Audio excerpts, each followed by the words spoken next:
Well, it's my pleasure today to introduce Eric Baum, who is still listing his affiliation as NAC here, although on his homepage he notes that in a week he'll no longer be there. He is trying the Wall Street route, at least briefly. Am I allowed to say this? Is this good to say? No. Yeah, that's good stuff. It's a world that he knows well about marriage. Are you going to read this now? No. But he's not leaving the field, so no fear. Eric, so a lot of what we do in statistical speech and language processing is search of very large spaces. Sometimes there are large, like the space of all parses or the space of all alignments and translations, and often what we're concerned with doing is either starting at a current solution and improving it, or piecing together a number of sub-solutions, for example, by dynamic programming. And we're always looking for better ways in which to do this kind of thing.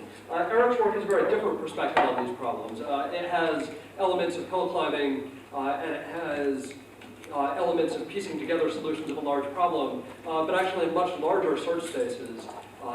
The things that he's putting together are not pieces of a parse, but pieces of code, which can collaborate to find a solution. So I hope while we're listening to his talk, we can also think about how we might apply these problems for extremely large search spaces to the more modest but still large search spaces that we encounter on a daily basis.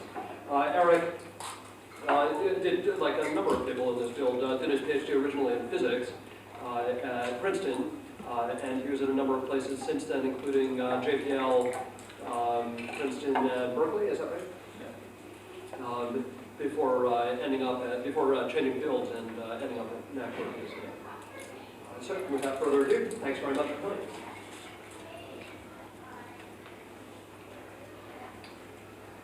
So this will report work from a number of papers, which all but the first couple were joined with Igor Draganovich, and which the web crawling application is joined also with Eric Cruz and John Hainsworth.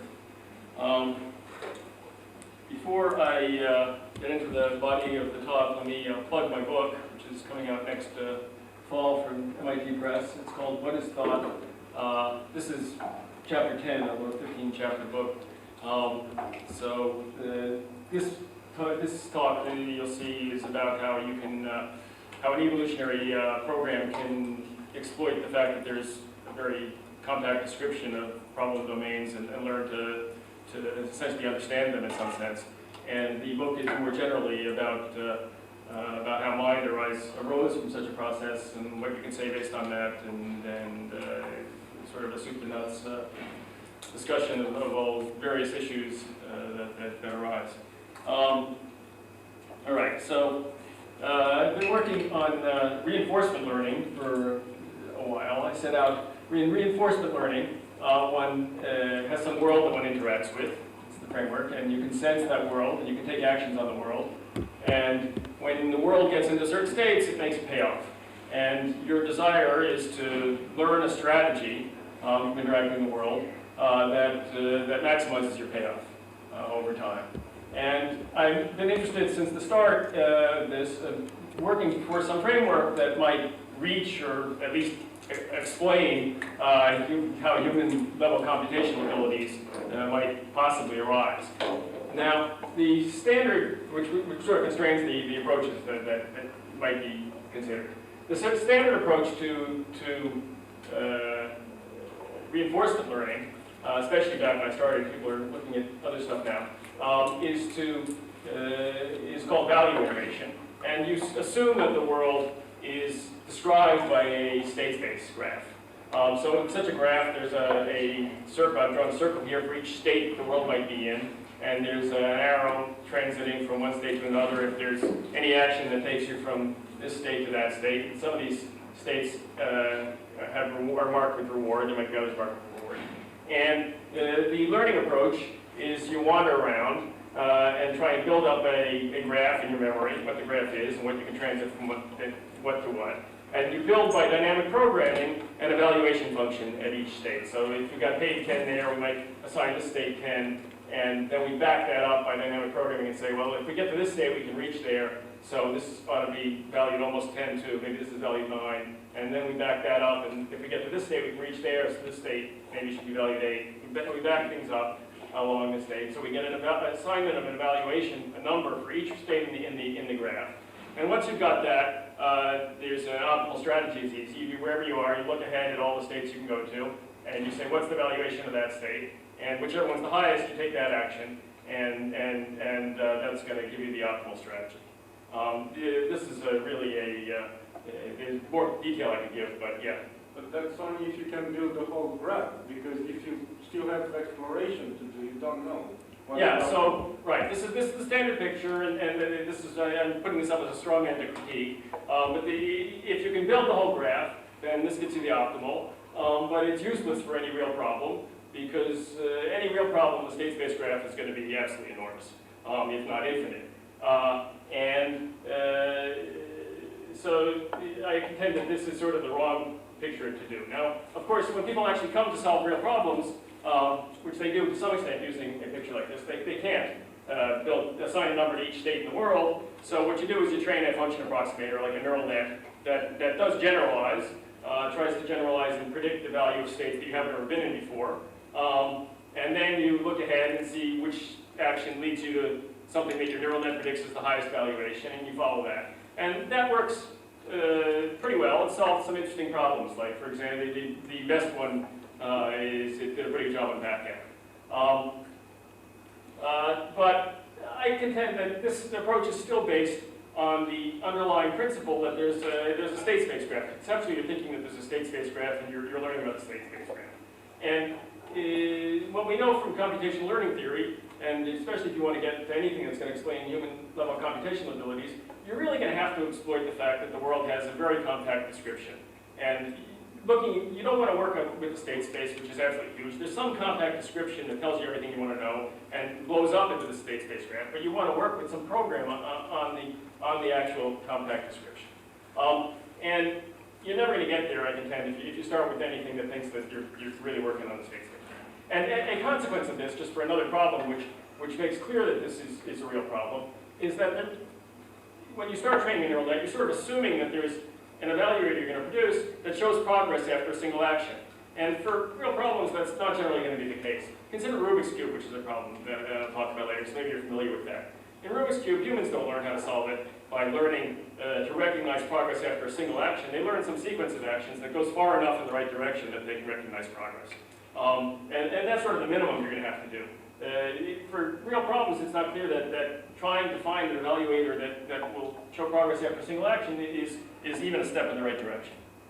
So let me give you another problem domain, which is a concrete and simple problem that nonetheless has a long history that is a good thing to use to describe what our approaches are, and I'll talk about other problems shortly, which is the block scroll domain. In this problem that I'm going to address, what you see is you see a series of instances. Each instance consists of 4 stacks of colored blocks. And you control a robot arm, the learner controls a robot arm, that if it's empty, can pick up the top block on any of the rightmost 3 stacks, and if it's holding a block, can put it down on any of the rightmost 3 stacks. And it's supposed to learn somehow, just from getting reinforcement, how to pile these up. If it piles them up here, so that the stacks are identical, then it says done, it gets a reward. We go on to the next instance. And if it says done prematurely or it times out, then it doesn't get a reward, and we go on to the next instance. And we'd like to learn to solve these reinforcement learning problems. Now, this is an example of the kind of problem I'm talking about. It's got a compact description, which I just gave you in a paragraph of text. Yet, any given instance has an exponential number of states, and since I can give you arbitrarily large distances, the number of states is actually unbounded. So we've got a good example of the kind of problem that I'm talking about. And I'd like to be able to train my learner with instances of increasing size. I have to give it small instances at first, because at first it's going to be pretty random, and it doesn't learn anything until it gets rewards. So I'll give it small instances, and it'll solve those. And as it learns to solve small instances, I'll give it bigger instances. And I'd like it to learn to extract some program that understands that there's a compact structure underlying these problems and knows how to solve them. I tried as a straw man here, training up sort of standard TV learning, training a neural net, and I gave it a very useful feature, num-correct, which we'll meet again later, a hand-coded feature that tells it how many blocks it has correct on the one stack. That's a pretty useful feature. And I didn't require it to say done. If I didn't give it this, or I did require that, it did much worse. And whenever it got it done, I told it was done. And then it got up to solving about 8-block problems. So that's a sort of standard, what you might expect if you just train a TD learner here. This problem has a history going back in the planning literature. People have been trying to solve blocks world problems as planning problems of various natures for 30 years probably. And if you don't know anything about the domain structure, you're essentially just doing an exhaustive search, and you run into this exponential hurdle. You don't get very far. So that off-the-shelf AI planners solve about 5-block problems, and then they run out of steam. And maybe 4 or 5 years ago now, Baum and First came up with the notion of compiling planners, which tries to extract constraints from the world to some degree, and cuts the search space, but it's still exponential. I don't think that their compiled planners actually would solve these problems at all, because of having this very constrained set of places where I could put blocks would make it, not sure how that would fit in with their thing. As far as I know, nobody's tried it, which is not a good sign. But people have tried using plan compilation type of algorithms on blocks world problems where you've got a flat table that you can put all the blocks start on, and you're just trying to stack them up into an order. And then it gets up to about 100-block problems and runs out of steam. Its exponential growth catches up with it, and it's really doing exhaustive search of a more constrained space. So to get to 100 from 80 sort of multiplies the amount of time it took by some large factor. But it's out of steam at that time, yeah? Sorry, in the flat problem, initially every block is in its own tile that you're starting with? Every block's its own pile, and you just got to figure out how to stack them all and get them in the right order. Okay, so that problem is trivial for a human. So. Yeah, this problem's pretty trivial for a human. It's not that hard. Right, unless you have some resource constraint. Right, yeah. But so for that problem, you can get up to 100-block problems. Excuse me, the target is always to imitate some... The target here is to imitate the zero stack, yeah. Each problem instance, you're going to get a new... problem you talked about with him, mainly that it's a flat start, it's still... Yes, yeah. You're imitating. Yeah, actually, maybe in these problems, they might have multiple stacks. You total of 100 blocks with some set of target stacks. And the machine knows the colors and all that? Machine knows the colors and all that, yeah. But the algorithm that they're using is off-the-shelf planning algorithm of one type or another, either compiled or not uncompiled. And so it's essentially doing, you know what the problem is, but it doesn't really know what the problem is. It's doing this exhaustive search, which is my point. If you don't really understand the domain, you got problems. Another point here, by the way, which I should make, is that this is, again, it's an instance where it's really not clear that there's anything you're going to learn which tells you when you've made progress after a single instance. Right? Even if I give you num-correct, even if I give this guy num-correct so that it knows how much progress it's made, making the next progress might require taking, the next block it needs might be pretty deep down in some stack, and it's got to realize that when it takes the top block off that and puts it on something else, even though it's putting it on other blocks that it's going to need later, it's making progress. That's not so obvious how you learn that. It's not so obvious how you learn this num-correct. It's not clear that setting out to find a evaluator that shows you progress after one step is an improvement in trying setting out to try and learn the problem. Is the point that it actually cannot examine the colors of the zero stack? The planner? Yes. I mean, no, the point is that the algorithm... if you could examine that the bottom is red, so it just looks for the first red thing, you know? Your question is, why are generic algorithms so stupid? It seems hard to believe that they are. But they are, yeah. Okay. I'll give you a citation. This was a feat, right? I put this here because it was a great feat that they got up to 100 blocks on the... All right, so if I'm dissing the standard methods, what am I going to try and do in what's the alternative? And in the reinforcement learning community, there was, and it's now being studied a little more, an alternative approach, policy iteration, which is never mind trying to learn a value function, we'll try and learn a policy, we'll try and learn a strategy. And they talk, in the reinforcement learning community, they talk about trying to learn parameters of policy. Bigger community is a little bit more ambitious and sort of after the same goal, evolutionary programming, we're just going to, if you're going to exploit this kind of compact structure, you're going to have to take for granted that you're going to have to produce a program. The program's going to have to learn what the structure is and how to exploit it. So we're going to have to evolve a program that senses the world, it computes what to do, it decides what to sense next, decides what actions to take and what more computations. It's a program. And you know, one advantage of this, which motivates my work in the book and how it connects to this, is that this is where we came from. We are an evolved program such as that. At least I'm arguing in 15 chapters. That has learned to exploit the structure of the world. So, in some sense, at least it's possible in principle. But if you want to do it on your computer and do anything useful, you've got some problems. It's not so easy to do this, which is why the sort of reinforcement learning community sort of dissed evolutionary programming for a long time. The main problems are, well, first of all, I said that we had a big space in terms of the number of states, but in some sense the number of behaviors, the number of programs is even bigger. How are we going to search through this space and find programs that work? And also, as we're doing this, there's a very rough fitness landscape typically. When I change one line of code in my program, it might do something totally different, so it's not so easy to just sort of evolve it and get it to do the right thing.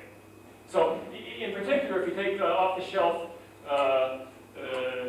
the main evolutionary programming algorithm is genetic programming. If I try that on Block's World, and I think I told it done also, and gave it non-correct, and it solves about 4 block instances. Doesn't even do as good as this other thing. And at that point, it's done. You can look at it and you see that it's thrown out half the instructions it needs, and there's no way, it's in a local optima, and it's not going any further. And run this numerous times, and it's stuck.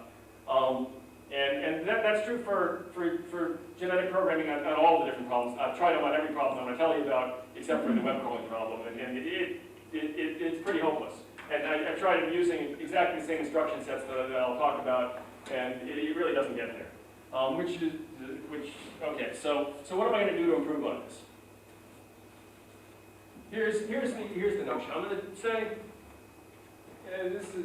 say, since I'm trying to find a way to search this huge space of programs, I'm going to adopt an inductive bias, essentially, that my program is going to be composed of a bunch of interactive modules.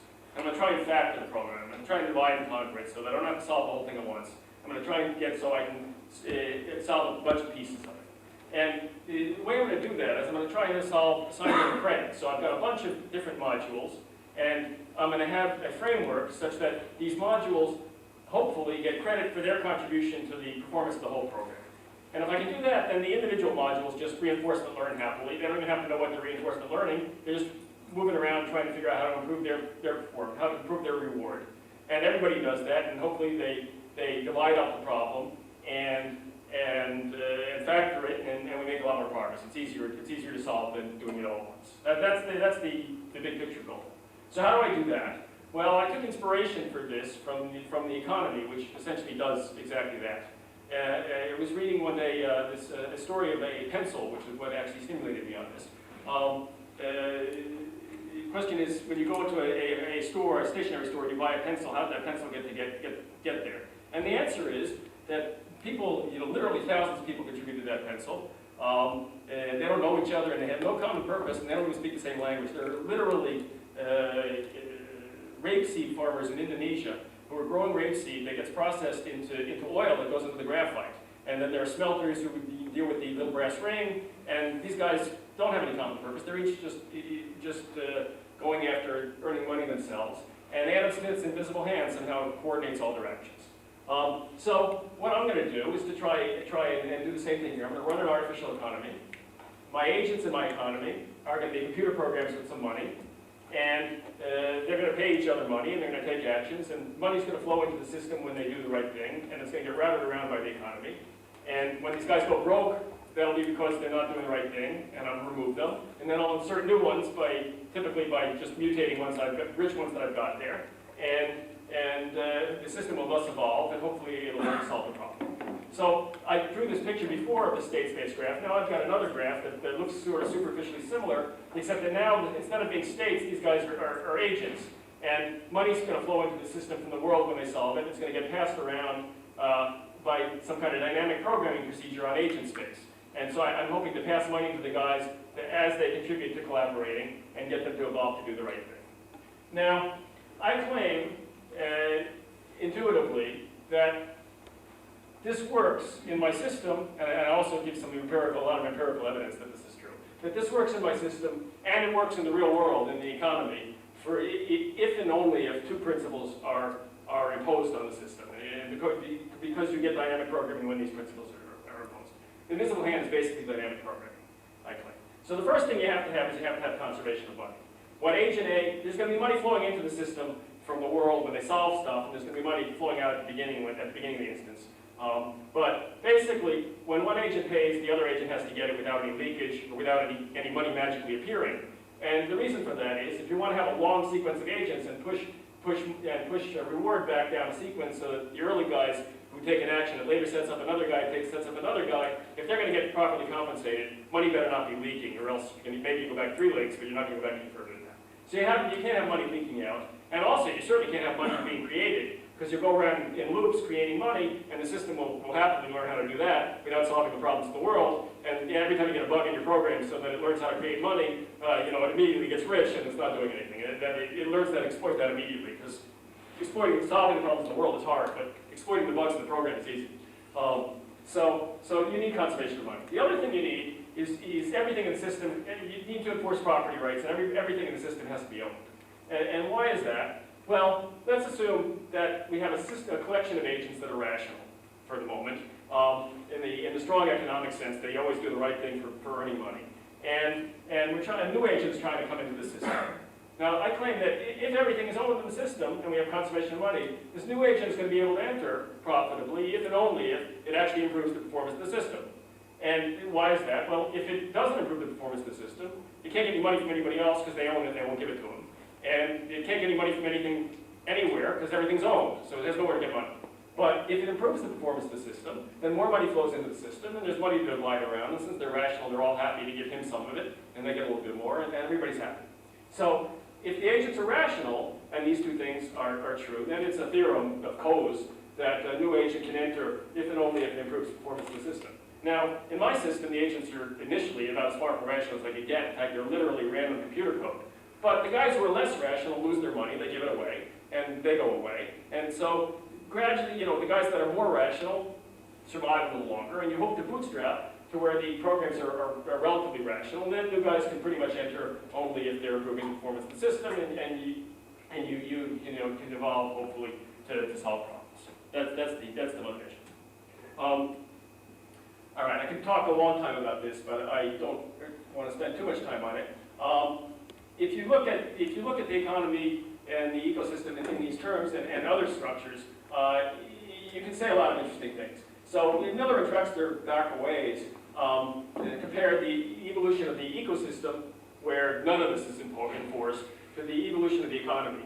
In our artificial economy, we're totally enforcing conservation of property rights because it's my program and I do what I want. In the real world, they get largely enforced. And where they break down, you have troubles. So you have air pollution, arguably, because the air is held in common, so everybody can dump into it, and nobody bears the cost. That's called the tragedy of the commons. And that kind of you have traffic congestion because everybody dumps on everybody else by imposing congestion on them. And that happens all the time. And in ecology, it happens like crazy. Because if A eats B, B loses more than A gains, and nobody even has property rights in their body. So what you get is all of evolutionary effort going into arms races and red queen races, they're called, where the plants who don't want to be eaten develop toxins, and the animals who want to eat them develop complicated livers to digest those toxins. And a lot of effort is going into evolving these things. Just running in circles basically, not getting anywhere. You also get positive feedback loops in other ways. Because you don't have conservation of money, you get positive feedback loops. So if the female peacocks decide they like lots of eyes on the male's tails, then it's sexier to like eyes. It's sexier to have a big tail with lots of eyes, so you're fitter. And it's also sexier to like them, because then your sons are fitter. So it's a positive feedback loop, and it can run out of control. If you have conservation of money, that can't happen. So in the ecology, in the ecosystem, Miller and Drexler claim, you get all this complexity and all this stuff going around in circles. In the economy, they claim you get much simpler evolution, where everything's much more structural. You get sort of 3 big corporations, and anyway, there's all kinds of interesting stuff you could say that's kind of off topic. But you do see this similar phenomena in multi-agent programs. In any kind of evolutionary multi-agent program, you see the same thing. In particular, Lynette Jurisco is a famous one, some of you might know. He had heuristics that were doing stuff, and he had meta-heuristics assigning interestingness to the heuristics. Interestingness was not a conserved quantity, so you had positive feedback loops where the meta-heuristics assigned infinite interestingness to themselves. You had to keep on going in by hand and trying to remove that. Holland's classifiers, which are an early economic model that greatly stimulated my thinking. I don't want to diss them too much, they definitely were an inspiration to me. But he's got multiple agents active at any given time, and when money comes into the system, they divide it, which is a recipe for the tragedy of commons. If anybody thinks money's going to come into the system, they want to be active at that time, even if what they're going to do is going to hurt the system. And for other reasons, he was unable. When Holland's classifiers were first published, everybody had this notion that you can have these long chains, and it never happened. There's still a classifier community 20 years later, but they've given up long since in having chains, and they're just trying for one at a time and doing interesting things there. So I better go on. All right, so that's sort of intuition, since I can't prove anything's going to happen here, but I've tested this through a number of tests. I've tested this for sort of two, actually sort of three, because the web crawling is a third thing. Languages, S expressions, and post-production, and you'll see how that changes how the agents work. I've tested it on three sort of toy domains, blocks world, Rubik's Cube, and rush hour, and now one real world problem, focused web crawling. So it's a total of 6 tests, because I haven't done all these possibilities. And in every case, I've achieved considerable chaining, stable solutions, much better than alternative autonomous methods on any of these games. I mean, really much better. And on the web crawling, it does, as you'll see, pretty good. I don't have a state-of-the-art crawler that's in public domain that I know how to compare to, but it certainly looks like it's doing pretty well. It's doing about as well as you could hope for, I think, and it's doing sort of better than a standard Bayesian benchmark that people compare to, as you'll see. For blocks world, we get chaining thousands deep for S expressions and infinitely deep for post, whereas previous methods really couldn't get any chaining at all. And in each of these cases, if we break the conservation of money or we break property rights, you get nowhere. So it really looks like these principles are what's underlying progress here. So with that, here's the outline for the rest of the talk. I'll give you the explicit algorithm by which we're running. I'll talk about the post-prediction systems and give empirical results for blocks world and Rubik's Cube. I'll talk about S expressions and give empirical results for blocks world, Rubik's Cube, and a commercially sold game called Rush Hour. Then I'll talk about web crawling, and then I'll conclude. So here's what I do to actually institute this. I initiate my system with a bunch of agents that are random code. So now I hold a series of auctions when I'm actually proceeding. What's a random code? I mean, go to step 3, do. I'll show you. You see, when I get the particulars of languages. But basically, yeah, I have S expressions. I generate random S expressions by starting. You know what an S expression is? Yes, I start at the root, and I choose a random instruction, and if it's got arguments, I choose random instructions, and I adopt a probability distribution such that it concludes after a while, like having some probability of choosing a terminal at each step, and generate random code over a set of instructions. I'll tell you exactly. So I start with random code over whatever language that I'm using, and I'll tell you about that. Then I hold a series of auctions. In each auction, I look at all my agents. I run their program. If they want to take actions on the world, I simulate it. They're not yet allowed to actually touch the world, but I am simulating it, so I'm giving them sort of access to thinking about the world. For the S expressions. For the post-production, that's not necessary. When I run their program, it might take actions on the world. It returns a number, because that's the way it's constructed. And that number is its bid. Actually, the mid of that number and how much money that agent has is its bid. So it makes the agents make bids. The high bidding agent wins the auction and buys the world. And gives up the money. Gives up pays the previous owner of the world. He buys the world from whoever owned it, which presumably was whichever agent bought it in the last auction. Then we take whatever actions his program wanted to take on the world, we actually take on the world, because he owns the world, he can take actions on it now. If the world makes a reward, he collects it, because he owns the world, and then he sells the world to the next agent. We go on. So because he owns the world, so first of all, note that I've achieved my goal here of having the whole world owned. Everything's owned, because I sold it to one guy. It's kind of the most simple way to do that. At the very end, I'll tell you about a more complicated model where you've got multi-commodities for the web crawling. But basically, the simplest thing, and which works pretty well here, is to have one guy buy the world. And because he owns it, he's motivated to maximize its value. What do I mean by that? What I mean by that is the guy who's going to win this auction is going to be the guy who can take the world to a high value state and sell it because he can pay more than everybody else. The guy who can take it to the highest value state can pay more for it. And also he better bid pretty accurately. You know, better estimate how valuable it is, because otherwise some other guy who's a mutation of him that is basically identical to him but just bids a little more will come in and push the bid up. So the guy who wins is the guy who takes the world to the highest value state, pushes it closer to the solution, and bids accurately. Yeah. It seems like it's not necessarily that he bids it, that he pushes it to a higher state, but just that he pushes it to a state where someone else wants to buy it. Yeah. If there's some other idiot who's willing to pay him, that's where the rationality comes in. If some other idiot who's willing to take the world off his hands for a lot of money, but that's not stable, right? Because other guy's going to go broke. But it might not necessarily be that it's actually that they're an idiot. It might be that he's put it in such a configuration that they have the solution. So it seems like... Oh, yeah. But if he puts it in a state such that they have the solution, then you know then they can get reward from the world. So that's exactly essentially what it means for the state world. What it means for the world to be more valuable is that somebody values it more. But the only way somebody can stably value it more is that they're going to get paid by the world, right? So essentially that's what it means. It pushes it closer to the solution given the context of the other programs and what they're willing to pay. Now, in some runs, so this is evolutionary computing. So you can get guys evolving, you know, huge collections of meaningless stuff that they're doing that isn't really doing anything. To try and keep that down, and also you got to do something to remove agents that aren't doing anything. They're just sitting there and they're not even active. So you have to take some money out of them a little bit to keep them alive. Try very gently to tax them proportional to instruction, to charge them rent for the computing time, because that's my scarce resource. Very difficult to promote evolution of efficient algorithms. Some runs we do this, and some runs we do it less. Very low, because this is essentially pulling money out of the system and sort of views it as breakthrough conservation of money and splat. So this has to be, I haven't found a good way of doing this. This is just a little bit. And then we introduce mutated versions of the successful agents into the population, and it starts evolving, and off we go. All right, so now I'm going to talk about the post-production system. The creation differs just slightly from system to system. But in the post-production system, the agents each have a set of rules. I'll talk about it on the next slide. Usually one rule, but maybe a few rules. So we've got a list of rules in the system and a list of agents. The rules are created at random or as mutations of existing rules. I'll show you what rules look like. And the rules are on the list as long as some agent uses them. And then the agents are created as a mutation of existing wealthy agent, either by mutating a rule or taking a new rule from the list, killing a rule, replacing a rule, shuffling the order of the rules. And the new agent, how does he get a bid? And this is, I'll talk about several models where agents get their bids, but in this model, the agent just bids, we call the bid X model. He just bids the first time that he actually wants to bid, that he actually matches the world and he says, I want to bid now. We have him bid 0.01, minimum amount, more than a competitor when he first applies.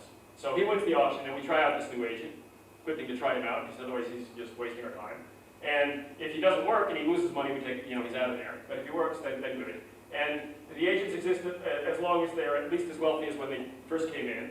Otherwise, we take their money back and give it to their parent and remove that agent as soon as they get poorer than that.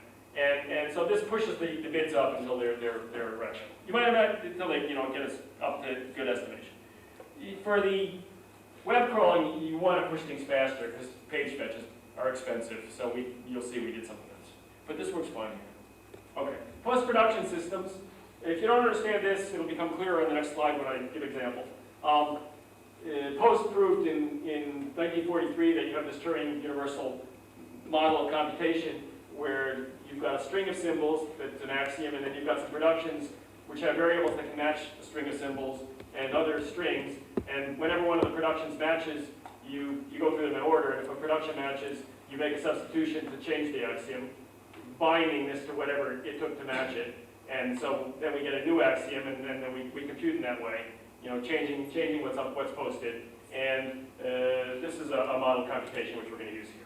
So I'm going to present to my system as you get a better idea when I show you the next page.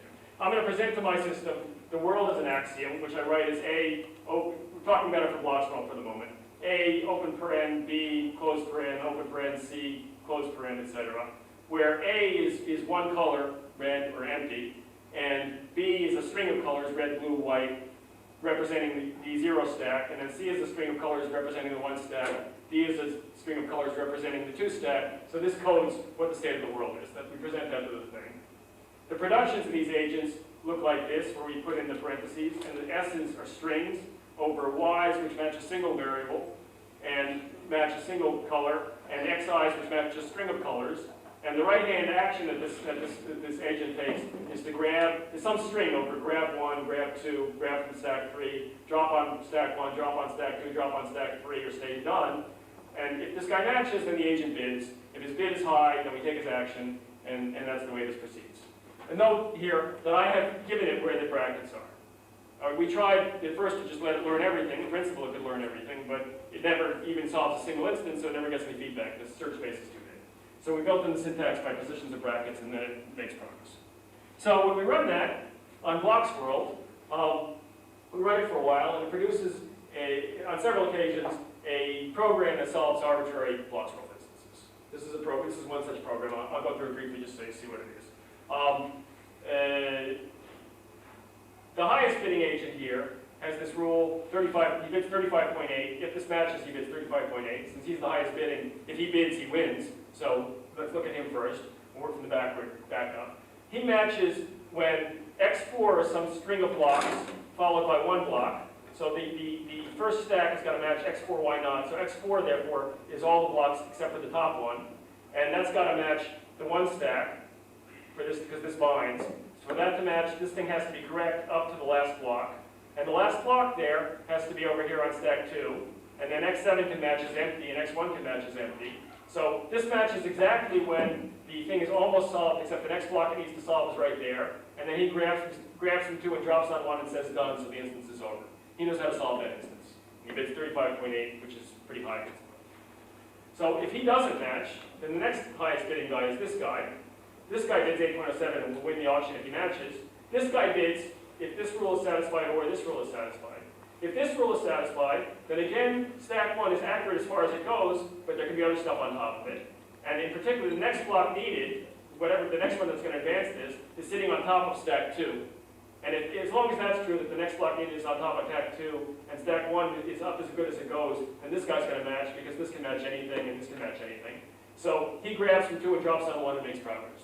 All right, he's made progress. If this guy doesn't match, this guy might match.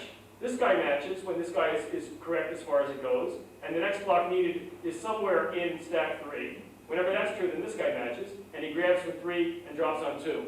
So this guy will bid and win auctions and make progress, unstacking that, putting it on stack 2, boom, boom, boom, until that gets to the top, then he'll put it over there, and then this guy will move it over there, and so he makes progress. If this guy doesn't bid, then this guy might bid if he matches.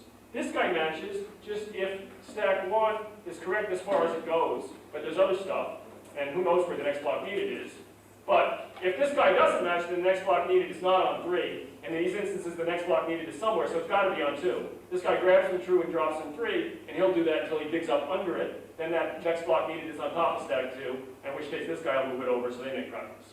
And finally, if none of these guys match, the only reason that happens is because stack 1 and stack 0 are wrong. There's something wrong in stack 1. There's some wrong blocks.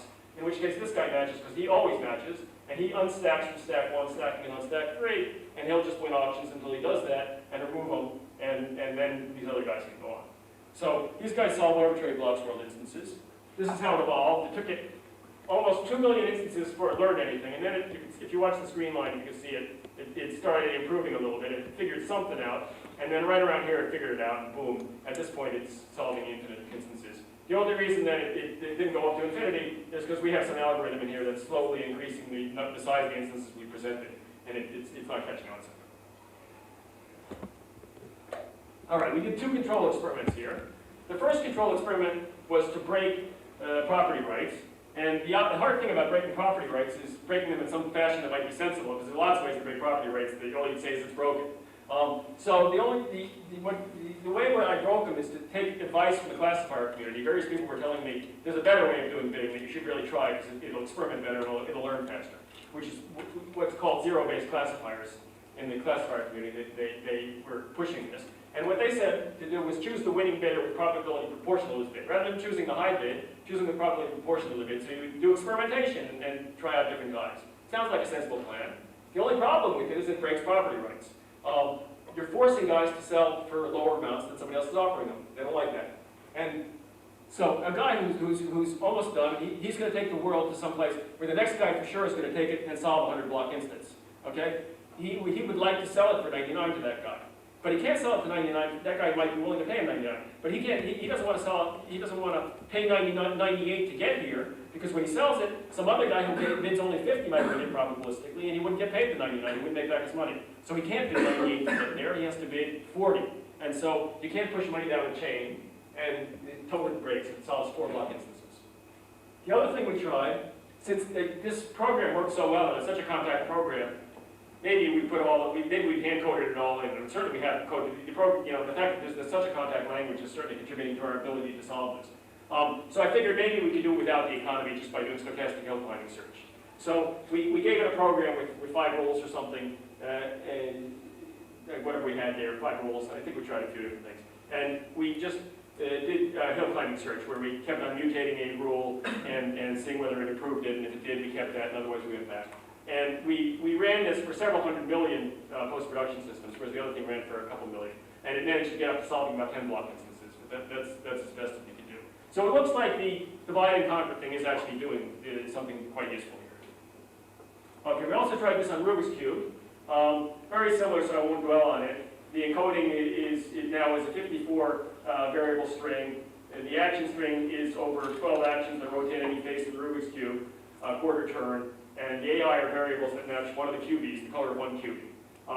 You can try various rule creation procedures, for example, starting with all variable rules, gradually specialize by using mutations that remove a variable, setting equal to another variable with the color, same color as in the current cube. We try to number these things. They all work sort of similar. I'll tell you about something else in the S expressions. Result here, and then you have to have some way of presenting easier problems. There's sort of 2 ways of doing that. One is you start from the end, give it first problems that are 1 twist from solve, then problems that are 2 twists from solve, or alternatively, you can give it reward that's proportional. Start with a random cube and give it reward proportional to how many it gets right. If we started here with backing up from the end, it learned to solve about 7 rotations, using about 3 options for each rotation that it's got. So we'll be using like 21 options to solve this. So this is not solving Rubik's Cube, but it's actually, if I gave it to you, you'd think it was a random cube. It's solving about 35 million states that you can get to with these 7 rotations. It's factored that down into about 100 rules embodied in 200-300 agents. So it has factored in quite a bit, and then it's just not able to come up with agents that make progress after that. Here's what it looks like. It takes it a couple 100,000, maybe 300,000 instances till it's up here where it's solving sort of 7 block instances, and it just sort of levels out. And you can see the number of agents is here, it's green, the number of live agents is fluctuating a bit. Number of rules is relatively constant. All right, that's post-productions. I want to go quick to get to web crawling. We also did S expressions. S expressions are parse trees, essentially, which have an instruction at each node of the tree. So we might have if here. If an instruction has arguments, then it's got 1 child for each of the arguments. So if takes 3 arguments, the first, then the other 2. So this tree says, and then down at the leaves, the tree ends when you get to a constant. So this tree says that if look 0, 0 is a color, that returns the color of the block on the bottom of the 0 stack is the same color as the color on the bottom of the 1 stack. And the color on the bottom of the 3 stack is empty, there's no blocks in the 3 stack. If those 2 are both true, then this guy's going to return 0, and otherwise he's going to return 0 minus 3. It's a subtraction. So we have S expression, that's an S expression. S expressions are what's commonly used in genetic programming. They're recently being used for evolutionary programming, perhaps. We have instruction set, false, various constants. We use typed S expressions to try and cut down the search space. So this equal is really an equal color. It demands that what comes below it is a color in both cases. We won't build trees that don't respect type. With types void, integer, boolean, and color. Okay. So an agent then consists of 2 sub-expressions. One is a void sub-expression that takes actions on the world. We implement that, simulate the actions. Then we calculate the integer one, which returns a bid. So it's going to sense the world after the action. If this guy's going to take some series of actions, then we'll sense what that does with our integer guy and return a bid. Oh yes. So let me say in the instruction set, there's grab from stack I, drop from stack I, look ij, which I mentioned, done, and we also in some of the runs, give it num-correct, which I mentioned before. That's a hand-coded feature that we saw it trying to evolve, so we handed it. I'll talk about runs both with and without it. Num-correct tells it the number of blocks that it has right on the 0 stack. Yeah. So this can no longer ask the question, is there a red block in stack 2, is that right? Whereas the previous language could? Yes, this is not, there are things that this thing can't do, which maybe, constrains it. It's not going to solve arbitrary blocks problems either. It gets up to sort of 200. This cannot, yes, this could. This actually could. We have if, then, else, and we have a for list here. I see. So this can ask if there's a block in stack 2. Yes. But I'm not convinced it's fully universal anyway. Here's how it does if we give it num-correct. It starts learning, and it, I guess here solve, red is the size of the thing it's solving. It gets up to about 180 blocks here after 1.6 million. And you can see the number of agents is increasing in green here. It gets up to about 2,000 agents. And if we modify the bit structures in ZCS, dango, nothing happens. Okay, how is this thing working? It's sort of interesting. I'm running out of time, but it's probably worth mentioning. This guy built these crazy S expressions that are, that if you look at them, they go on for a few lines of code and you never understand them. But if you run up through Maple and then look at them, you can figure out roughly what they're saying. Basically what they're saying is every one of them has a bid which is A times num-correct plus B, where A and B are almost constants. They're expressed, but they're basically constants. And the agents come in 3 types. There's a cleaner, A and B differ from the agents, and the actions differ from the agents. Some of them I call cleaners. Most of them are stackers, like almost 2,000, and then there's a few closers. The way it works is the following. This is what it involves. At the beginning of each instance, one of the blocks at the bottom here is, probably the bottom one is not the right color. Almost certainly the bottom one is not the right color, but if the bottom one is, the next one isn't because they're random. So num-correct is basically 0. And so nobody wants to bid very much. And who wins the auction? The guy with the biggest constant B. And what's his action? His action is to clean from stack 1. That's what he does. Clean means to take several blocks off stack 1 and put them on stack 2 or stack 2. He takes the blocks off. He wins the auction. Now we hold another auction. Still, these guys are wrong. Nobody really wants to bid very much. He cleans some more. So we start out with 50 blocks in stack 1. After 25 auctions, he's cleaned them all off. Okay, now it's clean. Now, all these different stackers, what they're doing is they're trying different ways of pulling out some of these blocks and putting them here.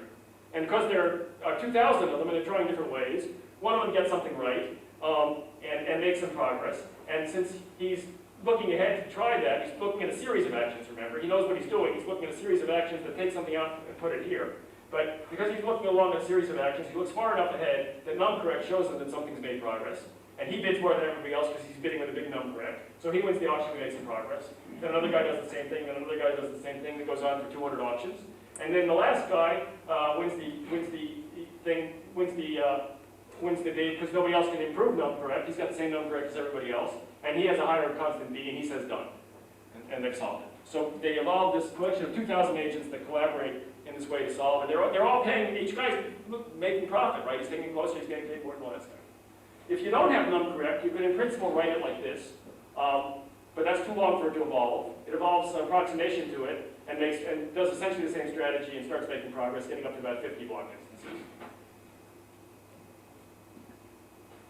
You'd think you could maybe evolve num-correct, but once it's sort of gotten into the other strategy using an approximation, it evolves all its constants and it's pretty happy. And even if num-correct evolves, it's not clear it's going to be stable. However, we managed to get num-correct to evolve by adding a node to the population, the instruction set to the population, Rij, which just returns I with probability 1/2 and j with probability 1/2. Just randomizes the situation. And that seems to interpolate between the expressions and smooth the fitness landscape. When we did that, it actually evolved the exact expression of num-correct. And it started going up like crazy, but it only got up to about 20 blocks after several weeks. Because it's taking so long with this crazy thing it's computed that's actually computing num-correct, but it's got all this other junk in it, that it's about 100 times slower than the num-correct that we implement when we implement num-correct, and we run out of computer time. But it looks as if it's just 100 times slower, and if we gave it 5 years of computer time, it would solve arbitrary, get up to 200 block instances. Okay, we did essentially the same thing in Rubik's Cube. Learned to solve the lower half of the cube, basically. We did the same thing for rush hour.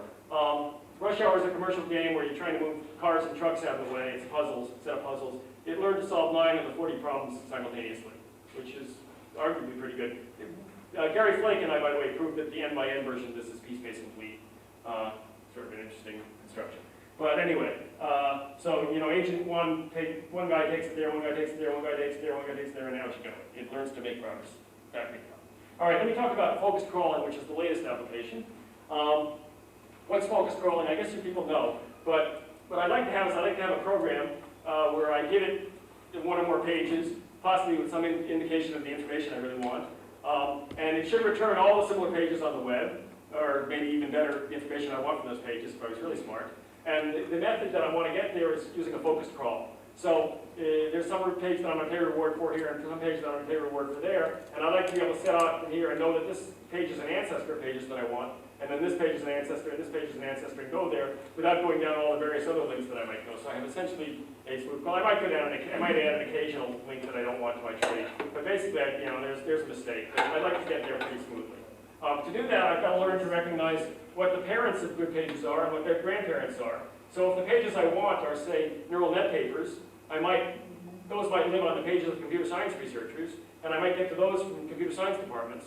But any keywords that I use to look for computer science departments might be very different from keywords that I use to look for neural net papers. So I've got a real problem of assigning credit, understanding that, you know, what kind of features that I want to look for here. I've got to back credit up. It's another problem where I'm trying to back credit up a long sequence of things, and that's why it seemed like this might be the right problem, a good problem to try. For the stuff I'm talking about, I'm not giving it pages really, I'm giving it a set of keywords. So any page on the web that has all 10 keywords that I give it, I give it a reward for, and it's supposed to find those pages. So therefore I can implement a program that tells me when I get a reward and I can run my algorithm. Otherwise you've got to adjust that problem. Okay, so what do agents do? Agents here are going to, so when we're doing this, we've got, when we're running this thing, at any given time, we've got some set of pages that I'll call traverse pages that we've already added to our search. There's a frontier of pages that are pointed to by links from that search, from the traverse pages. And I'm considering which one of the pages in the frontier to add to my search. My agents are going to bid on those pages in the frontier. And an agent is going to bid on a page in the frontier if and only if it contains a set of keywords that's identified with that agent. That's what an agent is. It's a set of keywords, and if it sees that a set of keywords and a bid, and if it sees that agent, if it sees a page in the frontier that matches its set of keywords, then it bids. I'm going to add the winning page, which in some sense is I'm building the best to my traverse set. I'm getting new agents by mutation of existing wealthy agents. Initially, I'm getting agents by taking a page that's on my frontier, and anytime nobody matches, I take a page that's on my frontier at random, and I add some keywords, take some keywords from that, and build a new agent with it. That's how I get initial agents. And then I'm getting new agents by mutation of existing wealthy agents, taking a page that they match, and choosing keywords from that page to add or mutate them with, using a variety of statistics to decide which keywords are the best. We use TIF, differential document count, information gain. If you look in the paper, by the way, don't look in the paper for at least another week, because there'll be a better version there a week from now. Basically, we didn't invent any of these things. We just took them out of the literature. And so hopefully we get a situation where there's a goal page which has value 10, and some guy bids 9 here and 8 there, and we walk down to where we want to get to. We use 2 models for assigning bids to the agents. One thing was with standard bid epsilon agents like we had before, where an agent has a fixed bid. When a new agent comes in, we set its bid to be epsilon higher than the next guy bidding the first time that's applicable. That worked okay, as you'll see. Even slightly better was to use agents that actually estimate their bid here, because page fetches are a little expensive. So the bid the guy makes is the average he's gotten paid over all the auctions that it's recently participated in. And we use a second bid auction, where whoever bids the amount you pay is actually the second amount in the auction.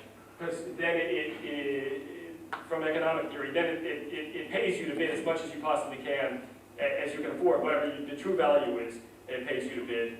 So this guy is being forced to bid his true value, not to make any profit. Because when you win the auction, you win because the second bid is lower than whatever you bid, and then you make a profit. And anytime you're going to win it, you sort of expect to want to do that. So we use the second bid auction here. And that seemed to make, I had used these bid estimating agent kind of things before and it never really worked. I think the combination with the second bid auction was the key here. Okay, so here's the results.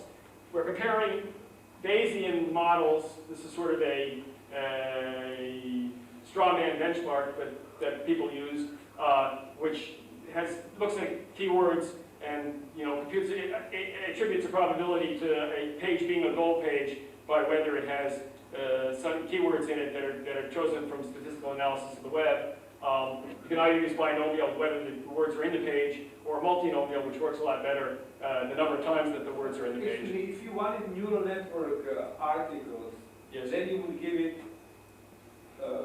keywords from a neural network article. Yes, that's right. Yeah. So you would seed it with that. Yes, that's what I would give. Right, so for this 98 base models, there's no chaining in the training. There was no chaining in our training. This is a pretty naive model.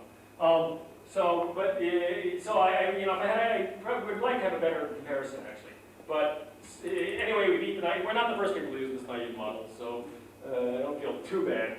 The Bayesian binomial really doesn't do very well. You can see tracks that it's running where it reached maybe 30, maybe 20 here. It found 20 goal pages after doing 20,000 web pages. The multinomial model does a little bit better at getting up here to finding 80 pages. When we run the bid epsilon Hayek, you've got all these red runs. You can see it's getting up sometimes. Sometimes it gets stuck, but sometimes it's getting up to find all the goal pages we know about up here after, getting up reasonably well after 20,000, 30,000.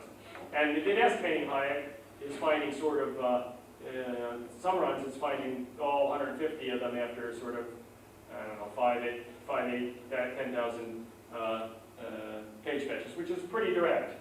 And I don't have the slide, sorry I didn't manage to include it, but if you take, the application that I see for this model is, you train this thing in background on your home computer, there's some subject you're interested in in beach volleyball pages, that's what this is.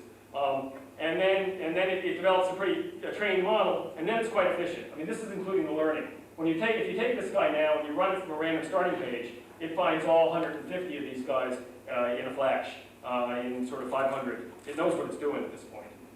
So you run this in background. Now, first of all, only 15% of the pages on the web are indexed, so you might find a lot of pages you never would have seen that you're interested in. And then as new pages are added or not, it alerts you. So it's actually conceivable to me that this system, as it stands, is a sellable software product. Although Well, it doesn't do the classification, right? no, I'm assuming you give it. I'm telling it. In order to train it, I have to have something that tells it when it's found a goal page, and I'm giving it a collection of keywords. Whenever it finds a page which has the following 10 words that pertain to beach volleyball, that's a page I want, and any other page I'm not paying for. So did you evaluate this in the training test paradigm? In other words, can it find pages that you didn't train on? Oh yeah. We trained it on what do you mean trained it on? That we didn't get a report for. That you didn't reinforce it. I mean, we started off with 15, and then it finds, in some sense, it finds every time it gets to a page, we find it. So I don't know I'm not sure what that would mean. Okay. When I run it again, it finds them again. I mean, I'm not rewarding it then. Yeah, okay. I guess the question is, once the thing is fully trained, so it finds all 150 pages quickly, or the next 150 pages it finds, or the other ones that it finds among the first 150 also relevant. It doesn't find irrelevant pages. Well, and it's supposed to find pages that are antecedents of relevant pages. So Right, but it doesn't say done on this. It doesn't say done on anything. This guy isn't saying done. He's just running it. So I'm not sure how I do that. Now, I mentioned that the economy that I told you about, and everything through here is a single commodity economy. Everybody, guys buying the world. But actually, for this problem, there's a much more natural multi-commodity economy that we really would love to see implemented. Which is, agents buy a page, and they own that page, and they get paid when another agent buys a link from it and buys the page there. So then you have multiple agents owning different things, and an agent that buys a page that leads to two different guys can get paid twice. That's a more valuable page in some sense. At any given time, you're adding the best page, maybe the highest bidding page, but the flow of money is very different. It's flowing to guys who own this commodity or that commodity, multiple commodities in the system. So it's natural to try this, but we don't have the software at the moment.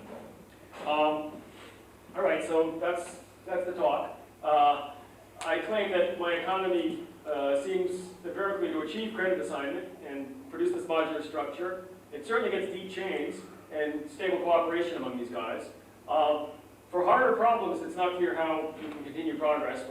When you solve half the Rubik's Cube, how do you find another agent that makes any progress without destroying what you've got there? We weren't able to do it. A mutation of a current agent doesn't do it, and we're out of luck. There's still a big search there. I tried early on meta learning to do this. So instead of just doing random mutations, we had other agents that mutated guys. They were capitalists that invested in the system, and they owned the guys that they put in there. And we pumped money back to the second level and tried to meta learn how to create these guys. And these guys actually learned how to create agents better than the existing random mutations in the sense that we got to better results with fewer agent creations. However, the overhead of doing this was slow, and it took longer. It wasn't getting us better results overall. So we dropped it. It certainly wasn't a very big win. I suspect that that's true because it takes us 2 million instances to push enough stuff into Block's world so that it understands Block's world. Pushing it up to the meta level is it's getting filtered. It's not getting nearly as much reward. So if we had computers that were 3 orders of magnitude faster, maybe we'd solve that problem. It's maybe only a constant factor, right? Evolution has a factor of 10 to the 20th. Maybe it solves that problem. It's maybe just a constant factor. And in this model, though, in this economic model, it's natural. I'm not talking about it here, but it's fairly natural to do that. You can pump money back to these. They're investor agents. They invest in this new guy. They give him this startup capital, and you pump money back to them. And the investor agents, the creation agents that are good will survive, and it's easy to evolve them and do credit assignment on them. The problem is getting them enough training so that they learn something. I think we've demonstrated that there is at least the possibility that this thing extends to practical applications. And finally, plug my book again, look for it. It should be out next fall. If you like this talk, it's a big picture of how evolutionary computing has extracted an understanding of the world and how mind and consciousness and everything you want to know about it arises from there. That's it.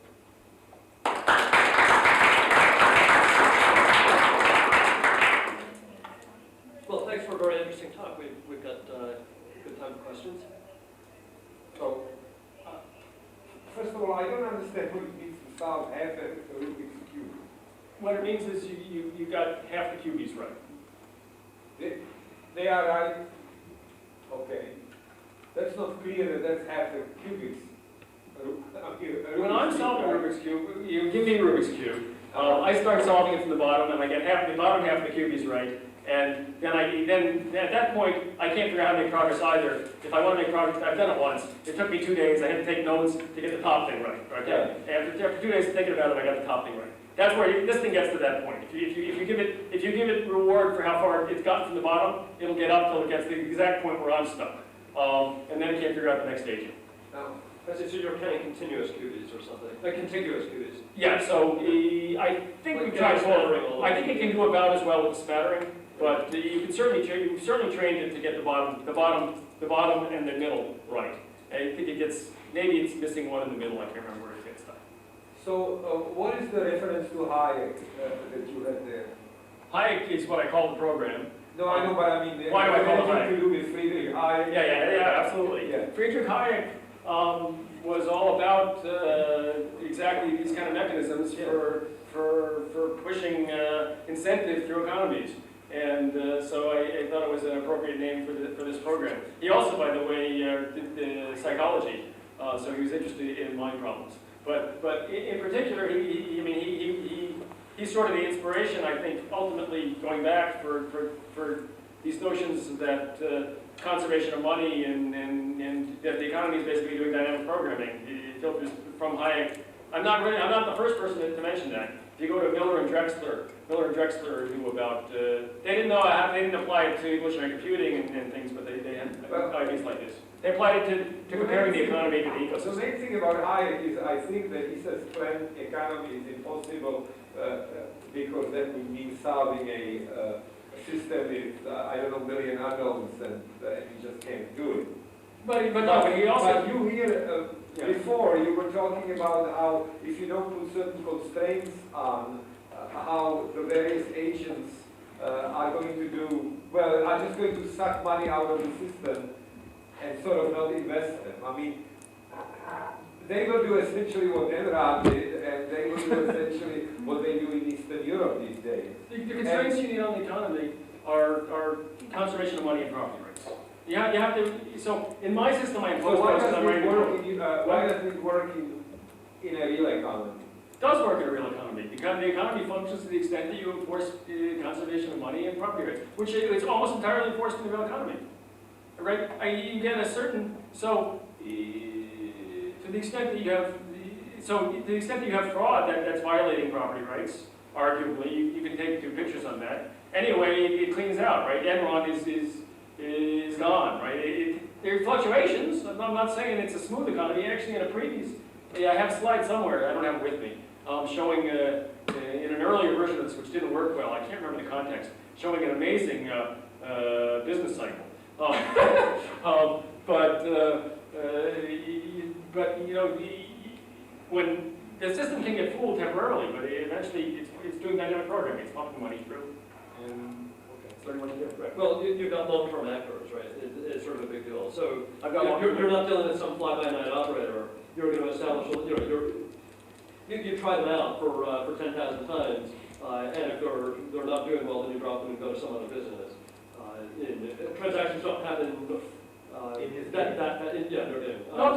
No, that's not true. I mean, guys come in, new guys can come in, and they enter the system, and they're maybe doing something stupid, and they survive for some random reason, or because they fool somebody for a while, and then they get it removed. I don't try guys out for 10,000 instances before they come in here. New agents. No, that's not what I mean. Yeah. What I mean is that there are companies in the real economy that survive well because people only do business with them once, right? And I mean, you don't have a reputational mechanism either. What you have is, well, I did business with them, I got burned, so I'm not doing business with them again. I did business with them 30 times, they're a financial advising firm, and I discovered that, their advice was good 16 times out of 30 and bad 14 times out of 30, or they win or not, I don't know. I've got to keep going for a while. My guys don't know anything about it, right? If my guy does business with the guy once, even if he gets burned, he'll do business with him again. Yes. Until he goes broke, right? One of the other goes broke. That's going to continue. Assuming that we're getting the same state where they both act. Well, okay. In the real world, that won't happen. People are smart, and people make valuation decisions that arguably make things work better. I think. This is from years ago. When I first started doing this, we had problems getting the valuation. I mean, there's a problem with new agents coming in because new agents can pump money into the system. That's how we got the business cycle. You get these speculative bubbles. I mean, it's really amazing where the system. This was an old. We've gotten rid of this problem in various ways, which I'm not sure I fully understand. But we used to get this occasionally this amazing business cycle where guys would be bidding more than the final payoff of the systems. There's no way that the ultimate guy's going to ever make payoff. Why are they doing this? Because this was back when we had capitalist agents in the system that were bringing in these venture capital firms. I'm not joking here. This was before the bubble too. This was 5 years ago at least. They're coming in. The new agent's coming in. He's being created with money by a venture capitalist, and he buys at the top and pays the previous guy. So this guy's happy to do it because somebody else is going to pay even more. The next guy is their bid excellent agents. They keep on coming in and they pump it up, and then it's not stable. It lasted for a while, amazingly enough. Then it would collapse. Then it would come back again. So the venture capitalists over time are supposed to get smarter, but it might take a while. Yeah, right. Yeah, that's right. There's a big layout. Right. And as I said, I was never able to get the venture capitalists nearly as smart as I wanted when I dropped them from the system. But the venture capitalists were inducing this incredible boom, at one point, this incredible boom and bust model of bubbles. I should drag that slide out and publish it. I'm not sure it's published anywhere, especially in retrospect of what's happened. I have more questions, but yeah. This is about the way you are getting new agents into the system. Like you say you are doing mutations. Are you doing something which is like similar to the crossover thing in JNet algorithms? Like, Yeah, so you can do mutations which are crossovers of two agents. I won't swear that that's not in this code, because Igor wrote most of it, and I don't know anyway, but we've tried with and without, I don't think it makes a whole lot of difference. Whether mutations are sort of point mutations or crossover doesn't seem to hurt much. I'm not 100% sure. I don't think it's in the web crawling, actually, but it might. I'm pretty sure it's not in the web crawling. The web crawling is much more hands-on mutations where we're doing TIFF-diff and stuff to try and suggest good keywords. But it might be in some of the Rubik's Cube results or some of the box results. Or it might not. It didn't make much difference. I'm sorry, maybe this was explained by your models, but when you're doing the web crawling, are you learning the set of keywords that's most discriminative, as a byproduct of the process, are you learning the set of keywords that's most discriminative of the kind of information need that you're trying to satisfy, or are all the keywords weighted? We're learning, no, we don't have that. So, yes, and we have a set of, I mean, one reason why this is effective, maybe more effective than other approaches, if it is because it's got a lot of different stuff.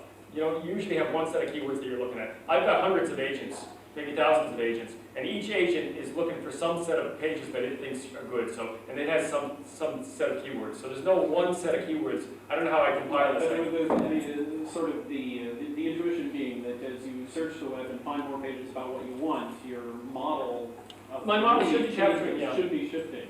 And it is shifting, and it's, you know, there are different agents in there bidding different amounts, so they're in some sense predicting that you're further from or closer to the goal page, but also munged into that, and it's not really so separable, is they're predicting the probability that somebody's actually going to buy from them, so that a guy with more possible ways to get to a goal page might also get more. The interpretation of their bids and their keywords is not so straightforward. We haven't looked at it by hand very much.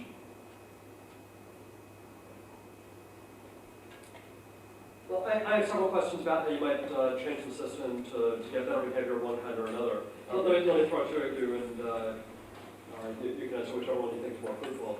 One is, you're doing chaining, which is like plan XD. You could go context free and have subroutines. So, you know, I might pay this agent to do something for me, and then that agent to do something for me. One reason that might be useful is the first agent maybe is going to be some information gatherer. You know, the first agent is going to act on some hypothetical version of the world.